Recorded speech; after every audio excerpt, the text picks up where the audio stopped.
Një sasi tritoli e vendosur në katin e 4 të një pallati në Lezhë shpërtheu, por fatmirësisht pa të lënduar në njerëz. Ngjarja ndodhi rreth orës 4 të mëngjesit, ndërsa objekti i sulmit ka qenë Paulin Deda, efektivi i burgut të Shënkollit në Lezhë. Lënda plasëse ishte vendosur në pjesën e poshtme të derës së shtëpisë dhe në momentin e shpërthimit, 4 pjesëtarët e familjes Deda ishin në gjumë. Efektivi i burgut të Shënkollit e lidh ngjarjen me detyrën e tij, pasi edhe më parë ka patur kërcënime.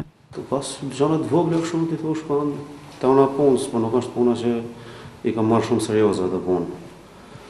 Kërcënime gjëra të vogla, ndoshta kam rreth 7-8 vjet që punoj atje dhe në Shënkoll ndoshta probleme me ta nuk kam pas privat. Ende nuk ka persona të shoqëruar për ngjarjen. Mësohet se autorët nuk kanë qenë profesionistë, pasi kanë lënë shumë gjurmë në vendin ku është vendosur sasia e tritolit. Kjo pritet që të ndihmojë edhe policinë në identifikimin e tyre. Paulin Deda, prej 8 vitesh, punon si polic i grupit të gatshëm që shoqërojnë të burgosurit për t'i dërguar ata në seanca gjyqësore në gjykata.